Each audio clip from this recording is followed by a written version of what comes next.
Growing up, I lived in northeastern Arizona, literally about 5 miles south of the Navajo reservation in Winslow.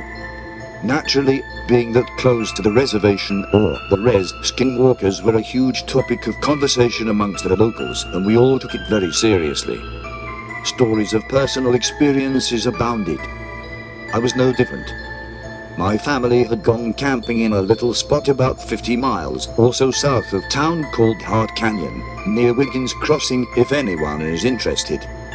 We had been there all day, and I was extremely familiar with the area as we had camped there 20 or so times before. So my parents let me just wander about alone in the woods. This was back in the early 90s. Anyway, I had some G.I. Joes that I had been playing with in the nearby creek, about 80 yards from our campsite. There were not other campers there with us. My mom had called me back to camp for dinner, so I left and ate. Played around camp for a while and realized that I'd forgotten my toys back at the creek. So I took a flashlight and headed back that way. I knew right where I had left them, so in no time I found them and grabbed them up. As I was squatted down to grab them on the edge of the water, a sudden urgency that I'd never felt before ran down my spine. I remember feeling frozen because of the fear. Like the little boy on it when the alien comes out of the field for the first time and he's trying to scream for his family. I looked up and pointed my flashlight to the other side of the creek and about 10 yards down the way. I saw something. At first I thought it was a deer, but it was standing up, so I thought it may be a bear. But it was too skinny and not enough poofy hair. It skunked behind the tree and peered out slightly at me. I seriously was too scared to move. I had just read a bit about Bigfoot for the first time, since it wasn't really popular in my area. I thought for a long time that that's what I saw. I finally had seen enough to gather my wits and scrambled as fast as I could back to camp. I told my parents and they kind of dismissed it as my imagination. So I just stayed close the rest of the trip. About 2 years later, I was at my house. I had 2 dogs. They were outside dogs, lived their whole lives in my backyard. One night they went psycho, barking at first at something in the alley behind my house, then they both started whimpering. I had my window open slightly and one of my dogs straight up jumped up to the window, frantically chewed through the screen of the window, forced its way into the house and would not leave the house for 3 days. Another time when I was about 13. We used to play night games in the town. Mostly there being nothing much else to do, we would walk around our neighborhood and act suspicious so the cops would come chase us around. And we run down the alleyways and hop into random folks' backyards to hide. Now, it was extremely common to see an intoxicated Navajo or Hopi in the alley. So it was no big deal to see one in the alley behind my house that night as we being 2 of my friends and myself, ran from a police car hot on our tail. We saw him plain as day standing in our way. We ran around him and jumped into the nearest yard to hide. We waited for the cop to pass us and hopped back out. Literally about 3 minutes went by. We ran back the way we came, and as we got to the point where the drunk man had been, he was gone. In his place was a coyote sitting there watching us. We ran right past it, feet from it.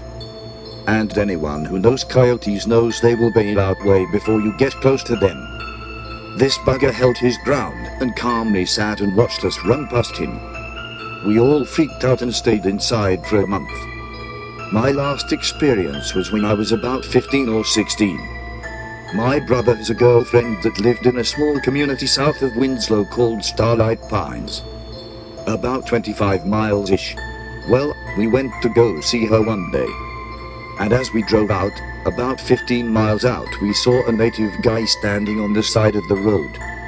This was quite odd because the res was north of town and it was rare to see anyone on foot south of town because it's just desert and forest for literally 80 miles. Anyway, we see this guy, he looked normal enough.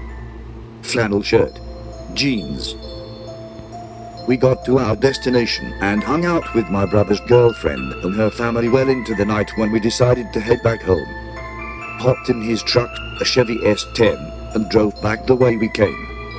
In the same spot we saw the native Jude, he was still there. I remember thinking, that dude is crazy standing out there all day and into the night. What's he doing? Right as we passed him we hear a loud bang on the back of the truck. At first I thought we hit an animal, but I hadn't felt anything that we'd run over. I turned around and looked out the back window. My brother started to slow down, thinking there may be something wrong with the truck. In the brake lights I see the native guy chasing after us.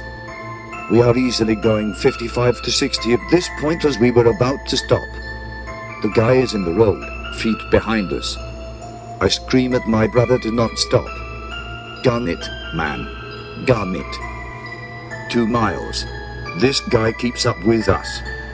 We are seriously freaking out. I asked my brother what if we don't make it back to town, or what about when we have to slow down once we get close. After those 2 miles that stretched forever, I looked back and he was gone. We got home, booked it into the house and told our parents.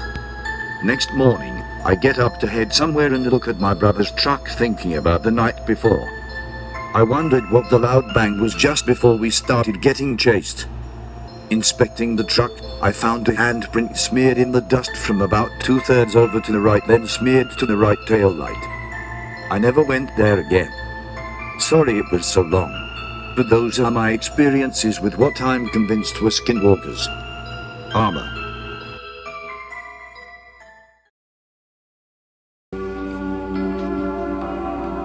Thank you so much for watching this video.